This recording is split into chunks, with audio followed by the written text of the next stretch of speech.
Oh, stand over, okay. Sorry. Not too much. Okay. Just a quick note on that. If you recall, just not so I don't confuse you, there's 4 videos on, but we've had 5 classes. But class 1 and 2 I combined into one. So part 1 is our first night's class and our second night's class. So anyway, just know that so I don't confuse you. Too bad. Well, okay, last week, and a little bit of the week before, we spent our class time trying to understand a perspective on 2 realities, the perspective, the reality of life and reality of death. And we learned that we come to know reality, we come to know truth, or what we believe to be truth, by using our senses and our observation. We use our sight and our smell and our touch and hearing. We use those senses to help us arrive at what is reality, what is real, what is true. But we also learned that our senses will let us down, right? Mm-hmm. I demonstrated that a lot last week. And so the challenge, the problem that presents is sometimes we think we know what is true, we think we know what is reality, but oftentimes we're fooled. We don't really have the true picture of reality because our senses will let us down.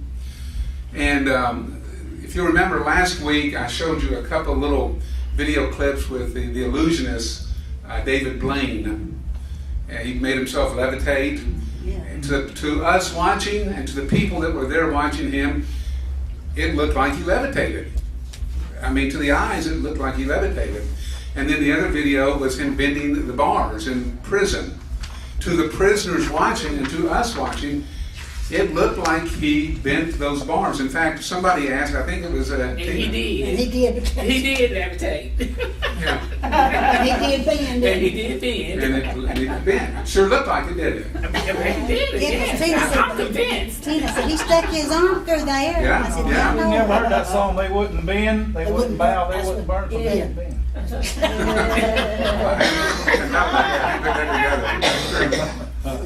Well, I can tell you this. There's a trick to those things. Okay? It's not reality. And so what I thought I would do to start out tonight is just show you one illusion that is the typical illusion, sawing somebody in half. Looks real from our eyes, but it's really not. Well, I saw you make an elephant disappear one time. That's right. You saw that in Old Testament class, if I recall correctly. That elephant, I mean, he was gone. Yep, he was gone, wasn't he? And so to the eyes, He was there, it but was- yeah, yeah, on all 4 legs, but he was gone. he was gone. Yeah, He gone. he gone. So I want to show you tonight, just before we start into class, I want to show you, just so you can see that there is a trick to these things, how they do some of these things. Because our eyes can let us down, and the truth of the matter is there's a trick to these things. So I'm going to let you watch this just so you can see how just one sampling of one of these tricks, how it's done. So I think you might enjoy this. Oh, great.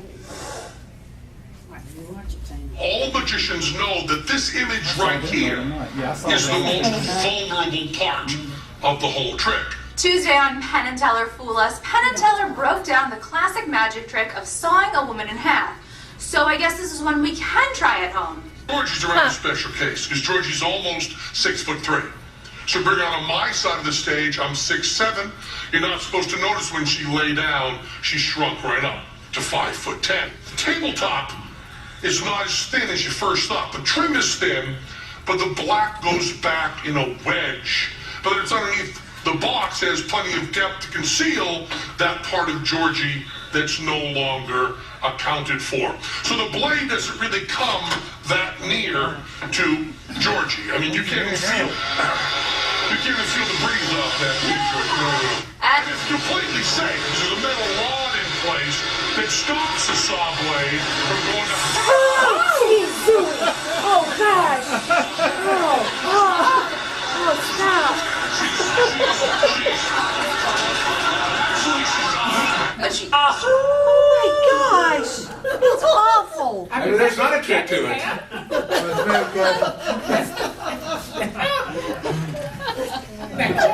thought you were supposed to know the trick. You ain't never raised no chickens, have you? We got Liv on that one, I think. Well, And I was watching. Okay, no more retirement for Tom. he's got too much time in his hands. Pain medication. Well, I think after last week and even tonight, we should be convinced that seeing is not always believing, right? I seen that. Our own senses can let us down when we try to arrive at what is truth. Our eyes don't always give us a true picture of things. Now, I'm going to rest my case on this. I'm going to give you just one more quick little video. I want you to watch this, and I want you to tell me whether the balls in the circle that you see are going in a circle or are they moving in a straight line. Now, you watch it and you'll see this is not a magic trick. Now, just watch these balls. Are they going in a circle or are they going in a straight line?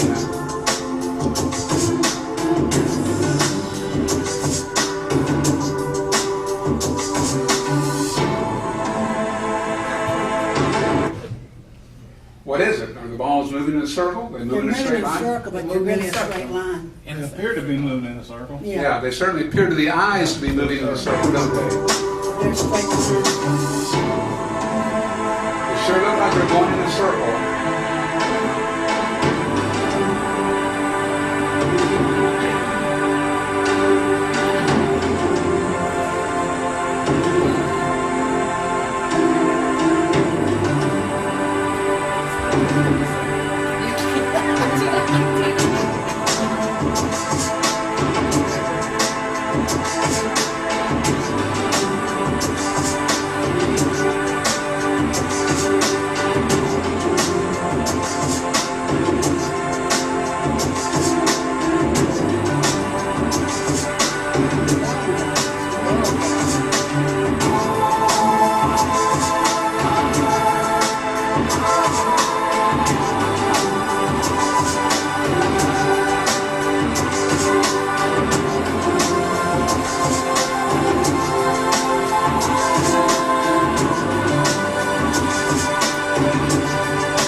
I guess you just take one ball and follow it. Yeah, again, I think my point should be made by this time. Clearly, our eyes can deceive us. We don't always get a true understanding of reality. The reality of that is that those balls are all moving in a straight line. But our eyes perceive that as the balls moving in a circle. The same was true with the man levitating or the man who bent the bars and so on. Our eyes don't always tell us the true story of what reality actually is. But that's what we use. That's how we come to determine what is true and what is not true, by using our senses and using observation. And that's how we generally arrive at what we believe to be reality, what we generally believe to be the truth. Well, what did the man do to levitate? Yes. Well, a lot of the tricks that you see from these illusionists, they don't give those away. That's how they make money, and so they don't give those away. Now, as it happens, because I have an interest in that, I do have a long video that shows how they do a lot of those tricks. But how they do the levitation, the way he does it, I don't know. I do know how they levitate the lady that will lay back and so forth. Yeah. And sometime we can look at that. But just rest assured, there's a trick. These guys are professional, and they know how to work the audience and make it appear as if what you're looking at is reality, when it's really not. Well, And- David Copperfield can do it. He can be one place one minute and next time. So you're saying, Tom, that he is not levitating? He's You not saying levitating. he's on the ground? He's on the ground. But then it looks like through the eyes that he's up in. To your eyes, it looks like he's levitating. To your eyes, it looks like a person's being sawed in half. And on it goes. If you've ever gone to shows that illusionists put on, like David Copperfield, Siegfried and Roy, and those people, you'll see some amazing things. And unless you know that it's a trick, to your eyes, you'll think that's really happening. And my point, again, is to try to demonstrate to you, first of all, that our senses can let us down when it comes to determining reality. And that's the point I want you to get, because we're going to carry that with us a little further tonight. And as we get further into the book, we're going to look at that rather deeply. And so the first thing I want you to grasp is the understanding that in our quest for truth, particularly in our quest to know the truth about two realities, life and death, our eyes, our nose, our ears can fool us. Oftentimes we don't have the truth by using our senses. And so that's what we've got to recognize first of all, and that's why I wanted to demonstrate these things to you, so you'll understand that point.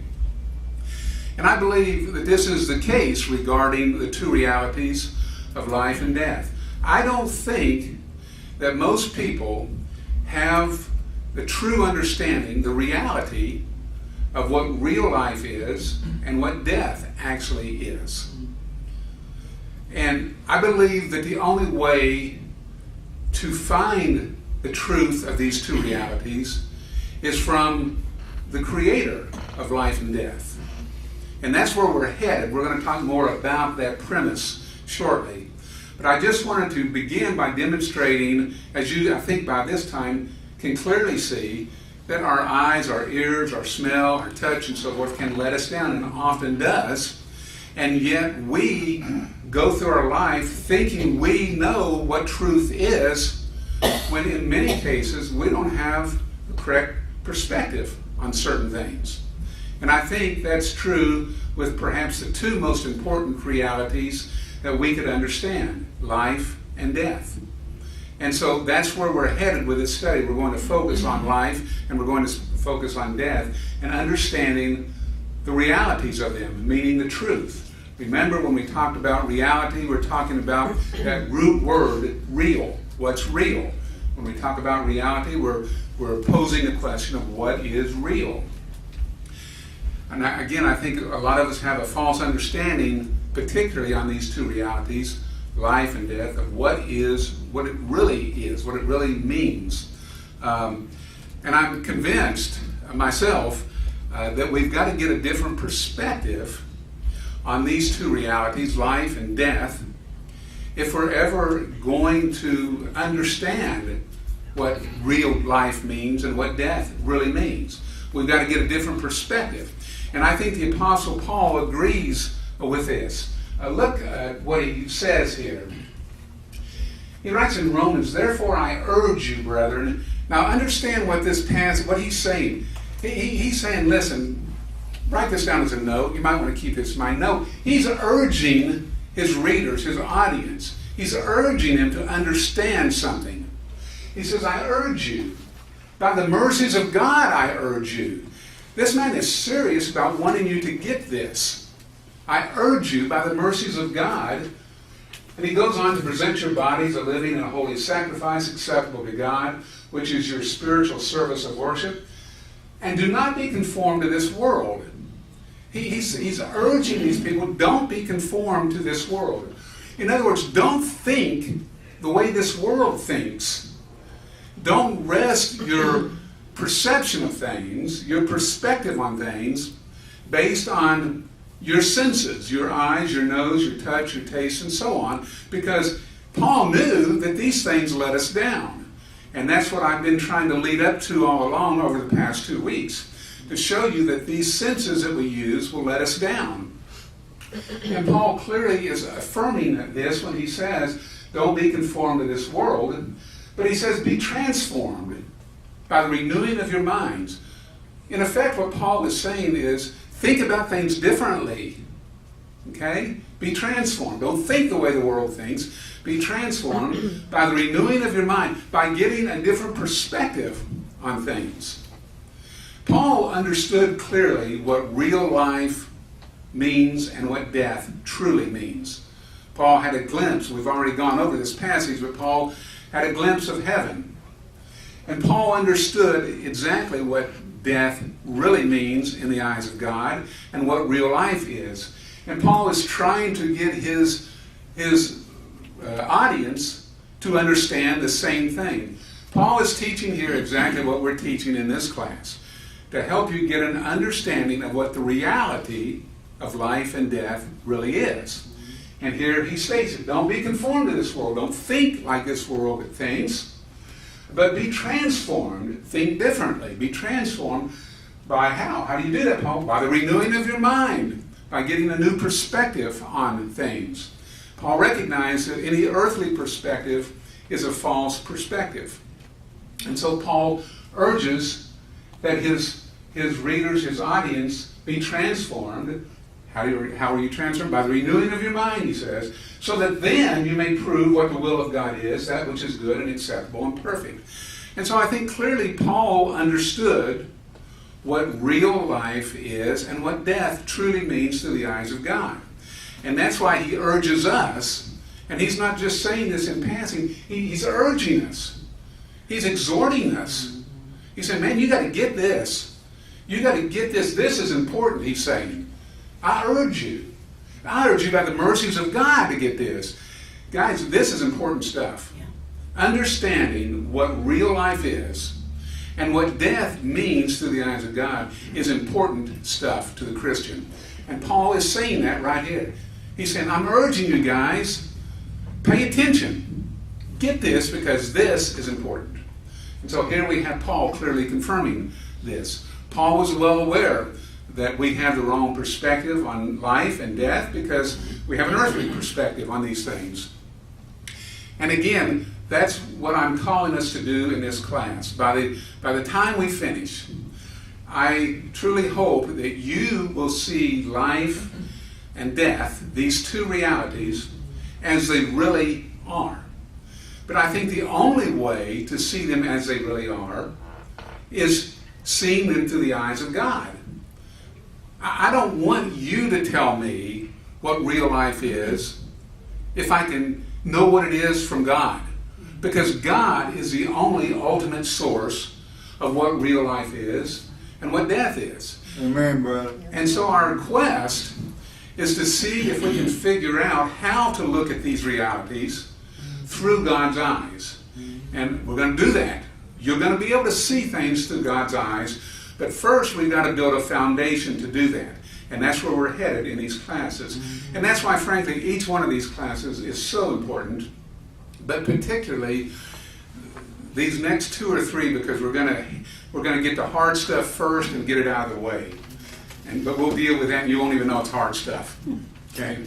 The way we deal with it, you won't even know it's hard stuff. You're just going to get it. But the reason that Paul could say what he says here is because he had the right perspective, because he had God's perspective. He was seeing life and death as God sees it.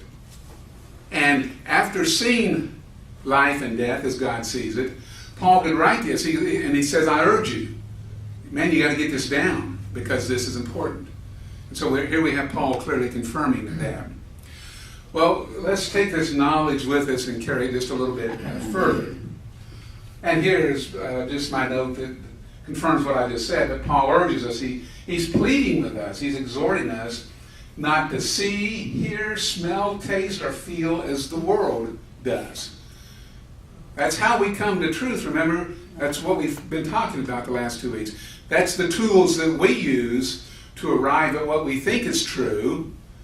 But Paul's saying, no, you got to use the tools from a divine perspective, an eternal perspective, as God sees these things. And so rather to be transformed by a change in how we think, see, hear, smell, taste, and so on, he calls us to be transformed by renewing our perspective, by looking at things the way God is. Does that make sense to you? Yes, sir. Well, then let's take what we've learned over the past few weeks and carry it to the next level now. And I want to do that by first asking you a question. How precious is your life to you? Now, don't give me some answer that you think the teacher wants to hear. Think about it yourself. But for you, how precious is life to you? And just how important is your life to you? Ever been asked that question before? Anybody care to throw a thought out? Just how precious is your life to you? Well, precious is gold. Precious as gold. It's pretty precious. Yes. Well, it comes from God, so God gave it to me. So therefore, it's very precious to me. Because He can. Okay. Anybody else? It's interesting. A survey was done a few years ago. The George Barna Research Institute out of Ventura, California is famous for doing these research projects, but their statistics that they come up with are quite accurate. And a lot of Christian groups recognize how accurate their numbers are, and so they rely upon them. But a survey was done a few years ago, sampling people at random. Didn't matter whether they were Christian, non-Christian, or what, just sampling people at random. And they were asked this question: if you could acquire more of something that you already have, what would it be? If you could get more of something that you already have, what would it be? Wisdom. Most people probably say money. Yeah. There you getting in the world. Maybe time with those you love. Okay, Yeah, but wisdom- Betty's onto something here. Wisdom would bring you money, Right. like King Solomon. Yeah, most people would say things like money, health, maybe good health, wisdom, as someone said. But Betty's onto something here. The answer most generally given by most people was time. If you could get something that you already have and more of it, what would it be? Time was the answer that most people gave. Above all else, people wanted more time. More time. That was the most valuable commodity that most people held to when asked that question. If you could pick anything, what would you pick? That was the most valuable commodity that people chose. Well, have you ever thought about this in light of that? We're all guilty of saying things like this. And here's a guy trying to get more time out of things. But we're all guilty of saying things like this. If only I had more time. Yeah? I would have finished, but I ran out of time. We tell that to our boss all the time. I'd have finished, but I ran out of time. Where has the time gone? That's right there. Yeah.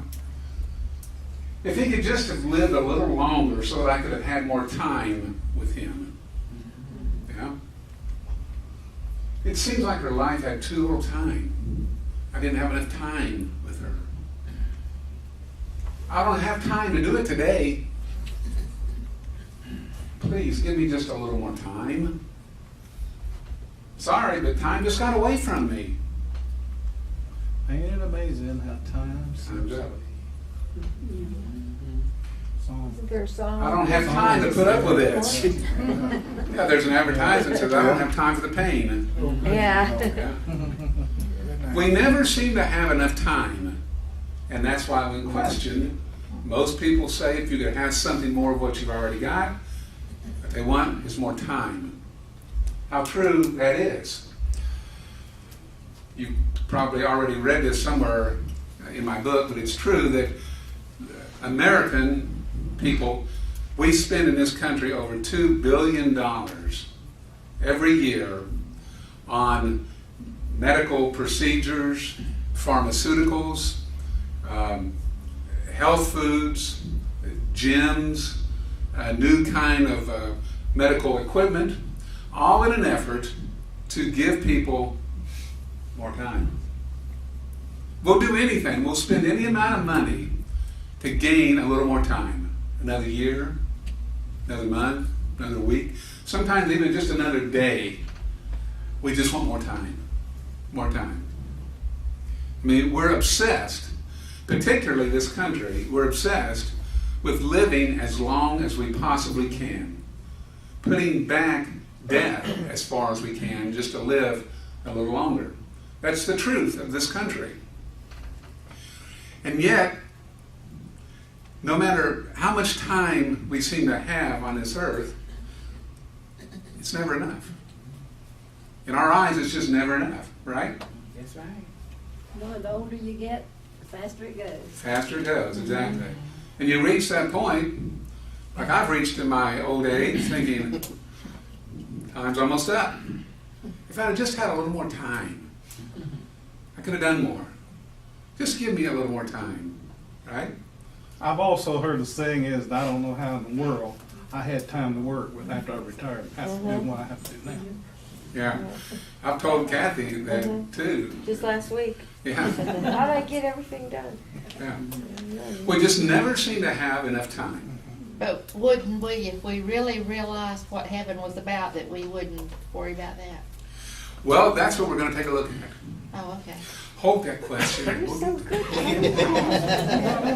Yeah, how many questions? That's what I'm waiting on, is to get there. The sooner the better. All ready? We're certainly going to look at that, Betty. Absolutely. We are. We've got to take a look at that. But it's interesting that, particularly in America, but worldwide, we want more time. More time is what we're after. I don't know if you can read these or not, but guys, this is some funny stuff. Put on your glasses if you can. Come forward if you can, because this is funny stuff. But it's true that people will even stoop to the level of exercising and working out in gym and even eating good, healthy food, all in the effort of buying more time, right? So true. I love this one up here. Doctor, I don't know if you can read it or not, but the doctor telling his patient, what fits your busy schedule better, exercising 1 hour a day or being dead 24 hours a day? For the lady who says, I put my days of overeating behind me. Now I'm here to work it out.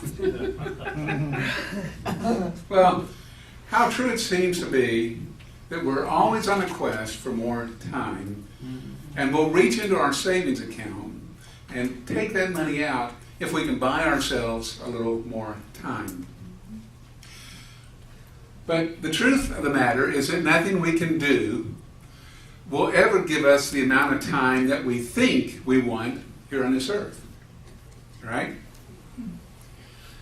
Now, I think it's interesting that man considers life, this way, as the most, man considers life to be the most precious possession that we could hold. And yet we've got to understand and wonder if our perspective on that is really a right perspective. I mean, we've already destroyed the fact that our eyes, our ears, our mouth, our tongue, our smelling, and so forth let us down in our quest to know the truth. Right? We've already seen and demonstrated that. So we can't help but wonder, do we have the right perspective on things? Particularly things, again, like life and like death. And is it really true that life is the most precious commodity that we could hold? Consider the perspective from another angle. Maybe? There we go. Maybe.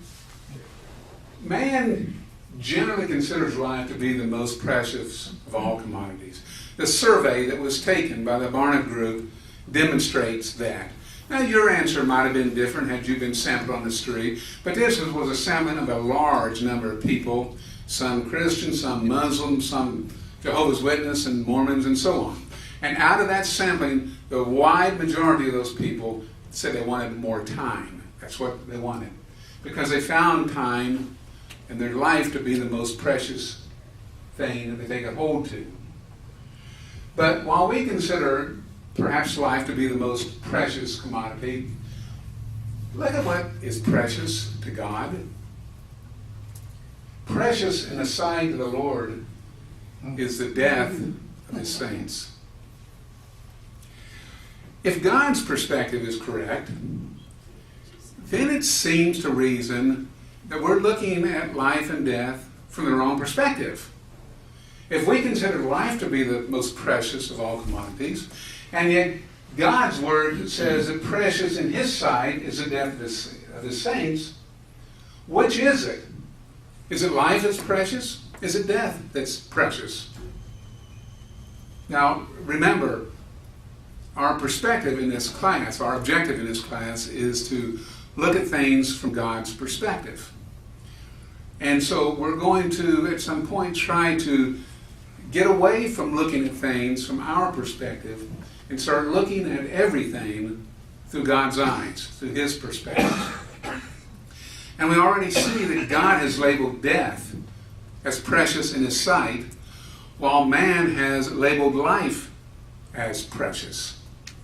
And so there seems to be a paradox here, a dichotomy, a difference. It doesn't seem to add up. Man doesn't seem to match what God says. Well, there's something else interesting here. We've seen that man is constantly looking to buy more time. And yet think about this. Think about something that's interesting. Man is constantly looking to buy more time. We just want a little more time, right? Isn't it interesting that there is a source where we can get all the time that we could ever imagine? An eternity of time, in fact. Where can we get that on earth? Nowhere. Nowhere. But we can through God. You see, man's search to gain more time is limited to this earth. Medical procedures, pharmaceuticals, gyms, health food, on and on and on. That's how we tend to seek more time. And yet, we can find an eternity of time with the creator of life. Isn't that interesting? That here we are, beating ourselves up, trying to find a way to get more time, and yet the answer is right in front of us. If we want more time, an eternity in time, for time, in fact, we can have that. That's offered to us by the God of the Bible. Well, like I said, it seems like the most important two realities that I think we can study and understand is the reality of life and the reality of death. And it's interesting that our understanding of time is intrinsically tied to these two realities, life and death. Time sort of binds these two realities together. And so we have to examine time if we're going to attempt to understand what real life is and what death truly means through the eyes of God. And so if we're ever going to understand life and death, I believe that we're going to have to look to the creator of life and death. I don't think we're going to find it anywhere on this earth. Be it through another person, be it through another very, very, very smart person, be it through money, pharmaceuticals, medical procedures, and on and on and on it goes. If I had $1 trillion billion, could I buy myself more time? I might buy myself a little bit of time because this medical procedure might keep me alive for a little while longer. But I can't come close to buying an eternity of time. So I think if we're going to understand these two realities, we've got to look to the ultimate creator of these realities, life and death. That just seems logical to me, and I hope it does to you. Well, how are we going to do that? Well, as I said, we're going to do that by trying to see if we can peer through the eyes of God. I think if we could see life and death as God sees it, I think we would come away with a totally different perspective on these realities. And that's what Paul says we should be doing. Right? We've already looked at Romans 12, verses 1 and 2. I urge you, my brothers, don't be conformed to the world, be transformed by the renewing of your minds. I urge you. And so that's where our quest is taking us, to see if we can look at these things through God's eyes. And I think we can do that. We're going to have to begin, however, with laying a foundation, and we're going to have to begin with looking at what is frightening to many people. And I'll throw a big $20 word out at you, but I'm going to caution you, do not let these terms frighten you. We're going to have to take a look at God's metaphysical properties. Now, you know what this means, even if you don't know the word, because you know that God is supernatural, right? He's beyond the natural. He's beyond nature. He created nature, so he's beyond it, right? So metaphysical is just referring to those supernatural things, the things that aren't in nature, that we can look at, we can see, we can touch, we can feel with our senses. They're beyond that. That's the realm that God exists within. And we're going to need to take a look at those metaphysical aspects of God if we're ever going to understand life and death through God's eyes. Now, as we do that, it's going to pose more questions. It's going to bring up question after question with you as we go through it, but that's okay. The more we seek God, the more questions we're going to find, but the more answers we're going to find along the way. Now, you may not find the answer to every question that you're seeking, but along the way, in your diligent search to find God, you're going to find answers to other things.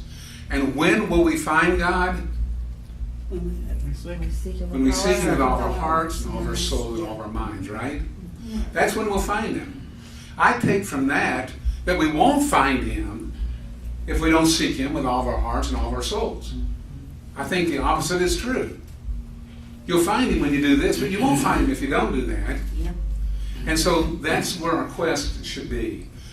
Genuinely seeking to know God. And how are we going to do that? How are we going to be able to look at things on this earth through the eyes of God? Well, I think the more we know about God, the clearer it is for our vision to be able to look through the spectacles of God, if you will, through the eyes of God. If I wanted to see things the way Lib sees things, how might I go about doing that? It seems like if I really want to see things the way Lib sees them, because her perspective on things is likely not going to be the same as mine, right?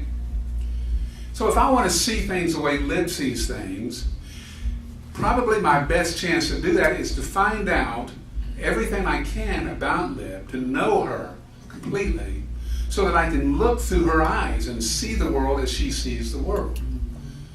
And I think that's why Scripture tells us we'll find Him when we seek Him with all of our hearts. Because the more we seek Him, the more we know about God, the more we can see through His eyes. And the more we see through God's eyes, the more this world's going to fade away.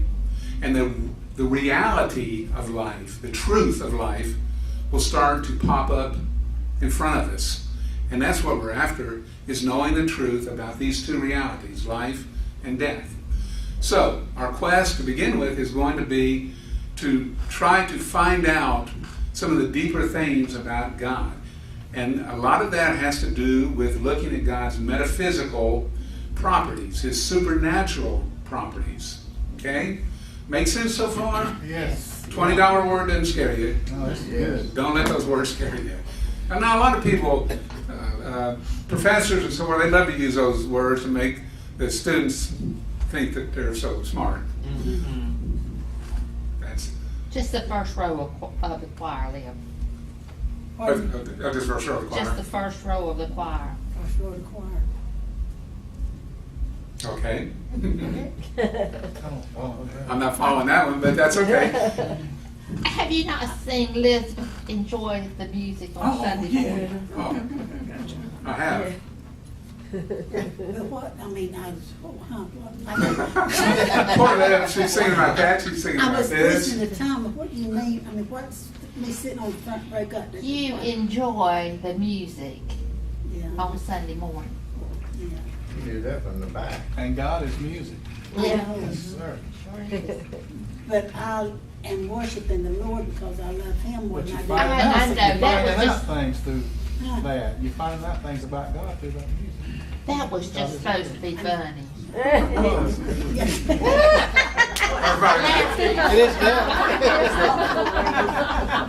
It's okay, Liv. We're not going I to do lose too. you. I enjoy it. She read the second chapter of this book. That's deep. Yeah. Yeah, and that's why I'm going to get you through this second chapter. Yeah, it is. Because once you get through that, you're gonna sail. But it's really important to grasp an understanding of God's realm, and that has to do with our subject now, time, his metaphysical aspects. And so, listen to me on this just for a moment. I'm not just suggesting to you that we need to understand God's metaphysical properties, his aspect, his supernatural characteristics. I'm not suggesting to you that we know that. I'm telling you, if you don't grasp who God is, his metaphysical, his supernatural properties, you're not going to understand what true life is, and you are not going to understand what death means in the eyes of God. You're just not. You won't. You think you might grab it. You will not unless you understand the medical, physical aspects of God, his realm, this eternal realm that God exists in, and other aspects of God. Those are absolutely essential if you really want to understand how God looks at death. And so again, I'm not suggesting that you learn it. I'm telling you that if you don't, you're just not going to fully grasp death and what real life is. And so that's where we're headed with this. I want you to grasp these things. So, we're going to jump into looking at these things because I think this will enable us to understand death as it really is, the reality of it. Now, after we go through some introductory thoughts in the book and the first chapter, we're going to jump right into chapter 2 and look at some of these things. It will be our most complicated part of this course that we're going to look at. So it will get easier after you grasp an understanding of chapter 2, I promise you. So what I decided to do, instead of jumping to the book right now, I think I'm going to let you listen to a video. Now this video may take you may come out scratching your head. This is Dr. William Lane Craig. The man is just brilliant. And he's trying to explain time and God's relationship to time. Now, if you don't grasp what he's saying, that's okay, because I really think I can simplify it for you as we go through this. But I wanted to start with the hardest, and it might confuse you a little bit, but you'll grasp some things from it, and it's going to make everything easier from this point. So, without me saying anything more, let me bring on Dr. William Lane Craig.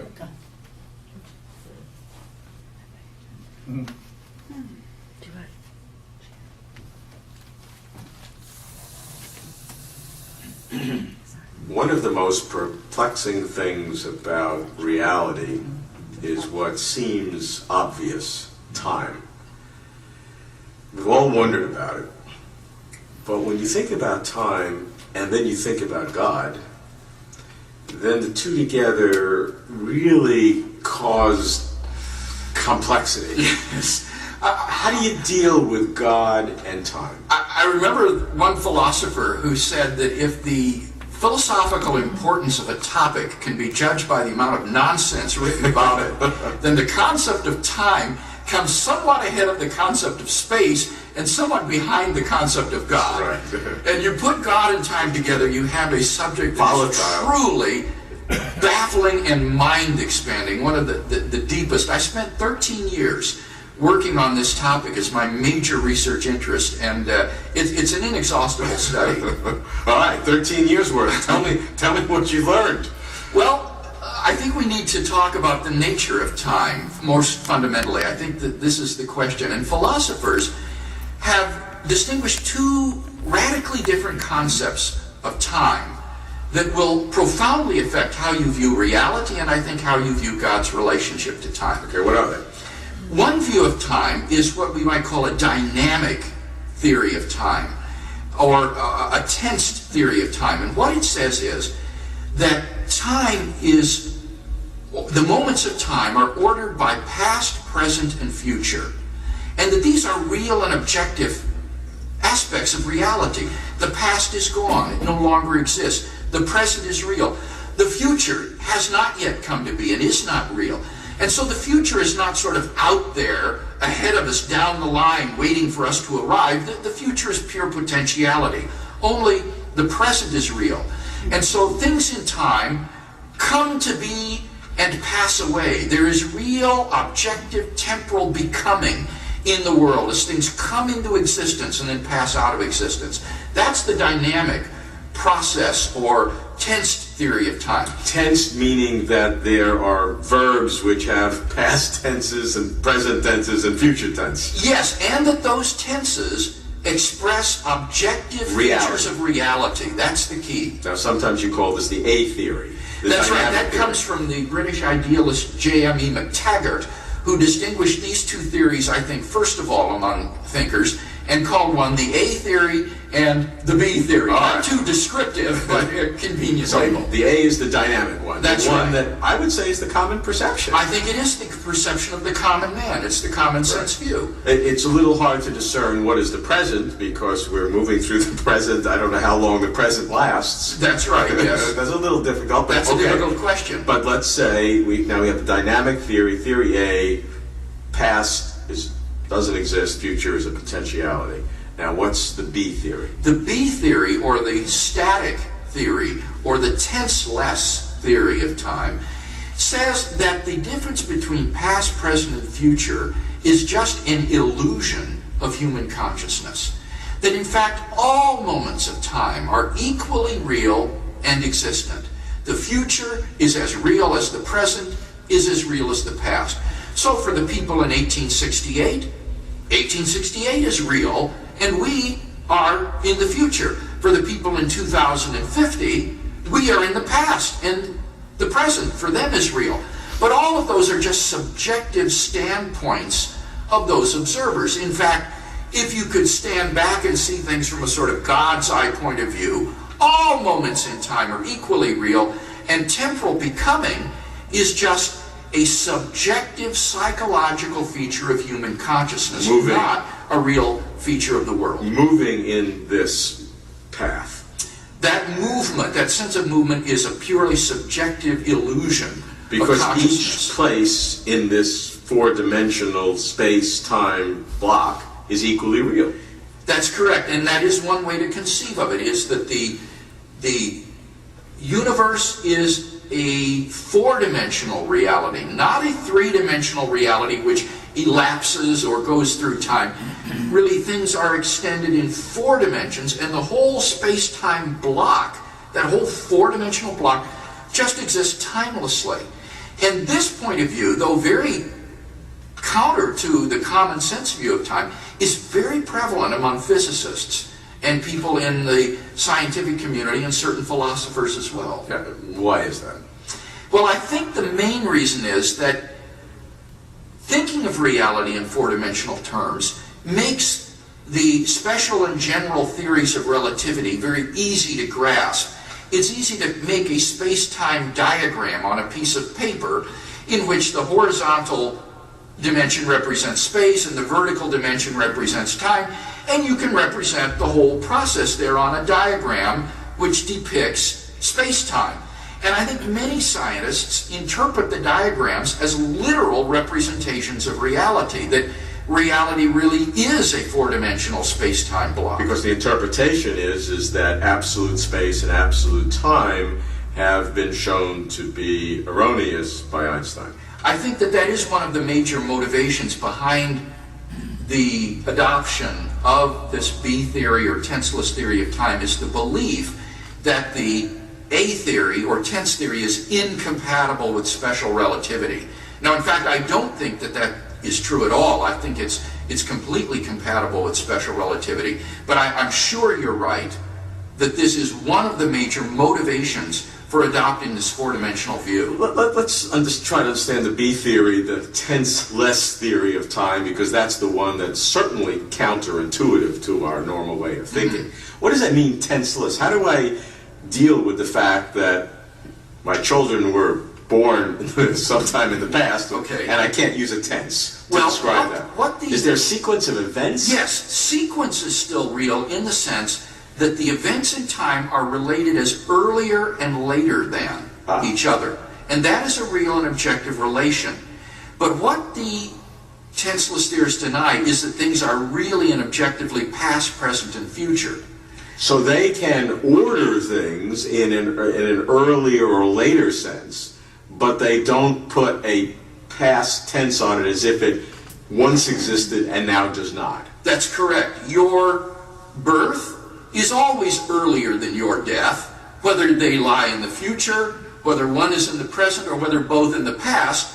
Your birth is always earlier than your death. But you see here, the word earlier has been robbed of all tense. There's no sense in which that which is earlier is past. It is a relationship which is akin to the less than and greater than relationship that stands among numbers. By saying robbed, you're showing your own prejudice, I think. That is an emotional Others may term. say you strip out the artificiality that the human mind has injected into it. Absolutely, that is what they would say. And they would say that there is no mind-independent becoming or presentness of reality. So it's a radically different interpretation of the world than the common sense view. Do you think he was talking in circles or a straight line? Well, what he said there's already passed, that's past. So, but if you say that, Just right now, we're in the future. A minute's past, that's in the past. Each moment's the present. If this moment, in just a moment, it's gonna be gone. We need to switch places. 'Cause you gotta be honest. but what I gather, he's saying what is the that fourth time dimension? is an illusion. What's the first Is it an illusion? Past, present, future. What he's saying, the tenses, as we think of them, past, present, and future, that's how we think of everything. We put everything in terms of tenses, past, present, and future. I cut the grass yesterday, I'm going to the store tomorrow, and I was at work today, but I'm not at work right But in now. God's eyes, in God's realm, there is no time. That's exactly right. Yeah, but no, not his. What's that fourth dimension? I lost that. Yeah, I lost it. Well, we think of everything generally, we think of things in height and width, and we use that so that we can locate something. But if you add a fourth dimension, time, to that, then you have the ability to determine when that event happened. Okay. Not just where it's at, but when it happened. Now, if you got this, we'll just go on and carry this further. No, you go ahead. Let's and just discuss say it. we did. Good, because I don't fully grasp this. Maybe Chris in the back does. And Chris, you're certainly welcome to add anything more to Dr. Kirk and I. I better not be talking. Well, does it not just all amount to everything in God's time? There's no time. Yeah, that's what we're gonna look at next. Because we've got to understand, and I'm jumping ahead, but I'll do just to sort of address that, because you're kind of me saying, wait, hold that question. But we've got to somehow address how it is that we explain God's realm. The Bible says God is eternal. And anything that is eternal cannot exist in moments. It can't exist within time. Because anything that is eternal, there's no time continuum. That's right. There was no beginning. Right. There's no end. So you have to eliminate time. So we can very quickly determine that God's realm exists outside of time, what we have trouble doing is understanding how that can be. And what I hope to be able to do, because I'm not smart enough to explain how this can be, but I think I understand it enough to explain to you that it can be. And that's really our quest, is for you to grasp the understanding, not exactly how it can be, but that it can be, that God can exist outside of the boundaries of time, outside of moments, outside of how we think of past, present, and future. And I think that we've got to get a grasp of that before we can, in order to be able to understand how God sees death. And I'll show you that as when we get to that a little bit later on. I promise you I will. But that's a first step, is we've just got to grasp enough understanding of this so that we can understand not necessarily how can this be, but that it can be. I can sort of see, okay, I sort of got it. I can see that it can be. I don't totally know how it can be. That's sort of, if you want to switch directions, we have an argument amongst Protestant churches as to whether God has predestined everything that occurs on this earth, or whether God has given man free will. And that argument has gone on for 700 years now. Well, I think it's a foolish argument, because I think the Bible speaks clearly that God has elected, that God has determined, that God's plan will come about. But yet the Bible seems also equally clear that God has given to man free will. Now, how God allows for both, how he reconciles both of them together, I don't know how he does it. But I know that he does it, because the Bible's too clear on it. The Bible's too clear that man has free will. It's also too clear that God is sovereign and his plan is going to happen, regardless of our free acts. Now, how God reconciles that, I don't know. I don't know how he does it, but I do understand enough to know that he does it. And that's where I hope we'll get with understanding time, is not that we'll grasp, because even our smartest people can't totally grasp this thing. You know, the Bible clearly tells us that there's some mysteries. Deuteronomy 29:29 says, you know, the mysterious things belong to the Lord our God. The secret things belong to God. And there's some things that we just don't understand. But I think that we can understand enough to grasp that these things can be, that God's eternal realm outside of time can be. And I want you to get an idea of that so that you can use that as we go through, because we're going to take the Bible and we're going to look at some things that cause you to question God, like God putting to death people, like Ezekiel's wife, Uzzah, who carried the ark, and God just zaps these people. You know, how can that be that God would do that if he's a loving God? Well, I think if we can understand the realm that God lives in, this timeless realm, then I think we can start to put these things together and we can understand. I think the light bulbs will come off. And we'll say, oh, yeah, so I can grasp why God might do that. But I don't think it'll make sense until we grasp some of these fundamental things about God. And the hardest one is this realm that God lives in, this realm of a timeless realm, where there's no moments, there's no past, present, and future. And as you see, theologians give that a name. We call it God's eternal now. He lives in an eternal realm. Everything happens now. Even as Dr. Lane was saying, you know, everything is sort of present. And so that's where I hope we'll get. And I think I can use some examples here that will help you understand it. I'm not going to use those tonight, but I think I can give you some examples that you'll say, oh, okay, I see how that works. But you'll just have to come back to get those examples. That's a carrot I hang in front of you.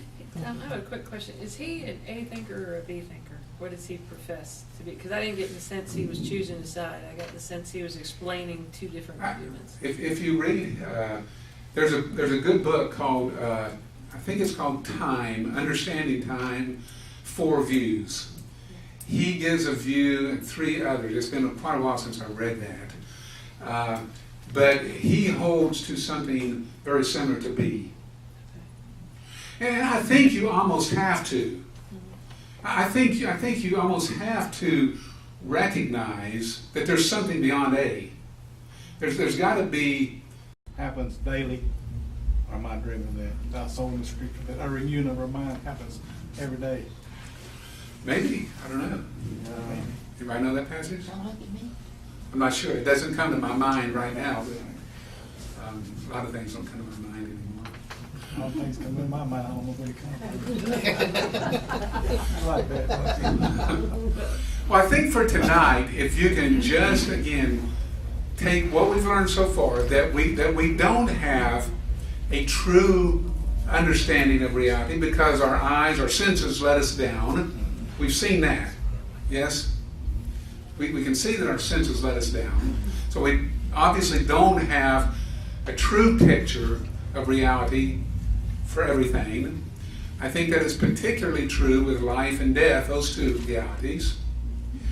And use that to carry forward. Okay, so now, what do we do? If our senses let us down, then what do? We flop around on the bank like a fish out of water?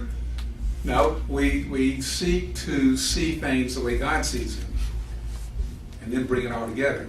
And that's our first step. Okay, how do we see things as God sees them? We do that by understanding more about God. And probably the deepest thing we can grasp about God is God's realm that He lives in. God just simply does not live in the realm that we live in. So it's obvious He must see things differently than we do. You know, we have Isaiah, 55:8. My ways are not your ways, and neither are my thoughts your thoughts. Well, pretty obvious that one who is infinite, who is eternal, must live in a realm that the finite, us, do not live in. And so no wonder His thoughts are not our thoughts, and His ways are not our ways. So, with this knowledge that you have now, in the beginning, next week we're going to go through a few points on the introduction, and then we're going to go through chapter 1.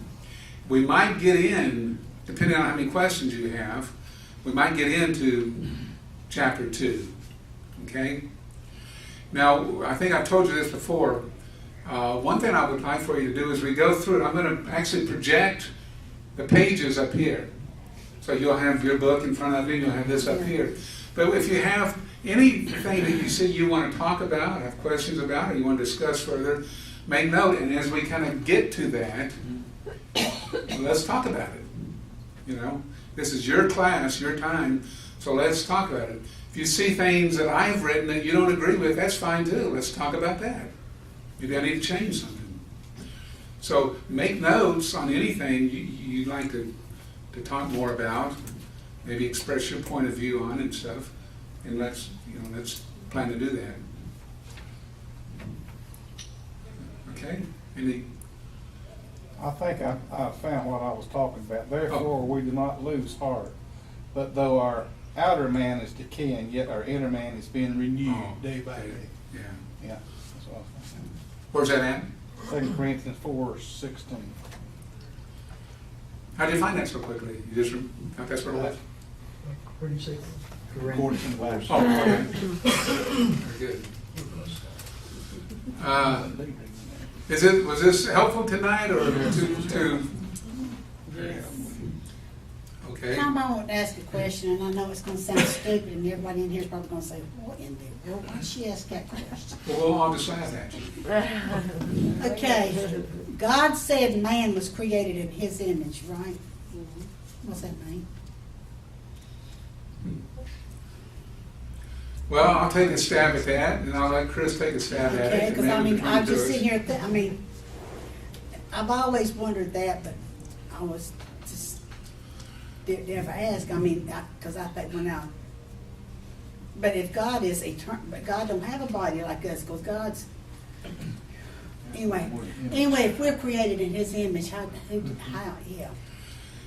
Okay, I'm going to give you my response to it because I have thought a lot about that in the past, and I think the way I see that is different than the way many people see it. Okay.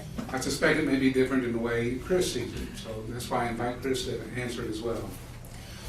Here's how I see it, and I could be very wrong on this. Let's say you're an artist. You're a painter. You get your canvas out, pull your chair up, and you get ready to paint a masterpiece. What am I going to paint today? I think I'm going to paint a forest. I think I'm going to paint some rain. I see it. I got an image of what I want to paint. Okay. And you paint it from that image of yours. I believe, myself, that that's what that passage means. God knows how He wants us to be. He's got an image of how He wants us to be. And that's how He created us, in His image, the image that He wanted.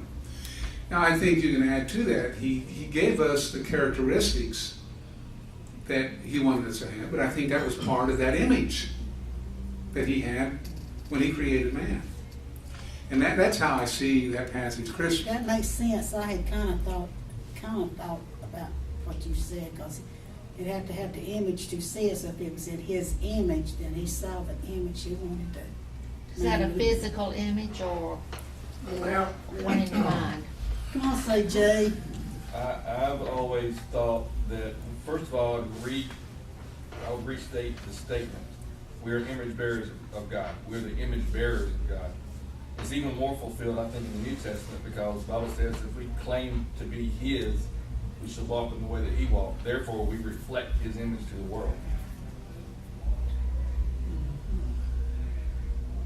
So the things that God has, the love, the things that He's given us as human beings, we reflect that in the world. Therefore, we are the image of eternal God. So when they say image, they're not really saying more physical. It's not. Yeah, there's more to your image than what people see. Yeah, exactly. What you do, the things, all those things. So I'm talking about the physical. To be godly. The things that you project out into the world are the image of who you are. And really what Chris is saying and what I'm saying are not counter-opposed. Yeah. Because God's image of us, if He were that artist sitting down to paint that, knowing that we're going to be image bearers of Him, His image of us is going to be such that it be one that when we're obedient to Him and walking in His will, we're going to reflect His image. The attributes of God, love and kindness and forgiveness and all those things. But those attributes, those characteristics, I believe, are contained in that image. If you want to view it as someone having this image in their head and they paint that, those attributes are contained, I believe, in that image that He paints. And so I don't think what Chris is saying and I'm saying are really counter-opposed. I think they can be one and the same. What do you think, Chris? I agree. I think growing up, we always thought he was talking about like Physical. physical. Right, yeah. We've got to get away, I think, from that. Yeah, that's world. Because clearly the Bible tells us that God is spirit. Right, that God is spirit, and how can He create us in His image? Well, I think He can. Yeah. You know, in His The mind. image. Mr. Tom, isn't that what we're bringing in, glorifying Him? With His attributes? Yeah, absolutely. I think, and we're going to spend a lot of time on that. The reason we were created to glorify God. And how do we glorify God? I think we clearly glorify God when we reflect His image. Well, how do we do that? Well, we do that by living as He calls us to live. Sinlessly. Complete obedience. Letting Him live through us. Yeah. Let others see Jesus. David, did you have something? Somebody back there said. Okay. Is that helpful? Harmful? Yes. Painful? Well, we're a couple minutes ahead of time. That's good. That's all right. Yeah, that's good. Okay, so you can take it off if you haven't already. So remember, I'll have this on probably in the next day or two, but those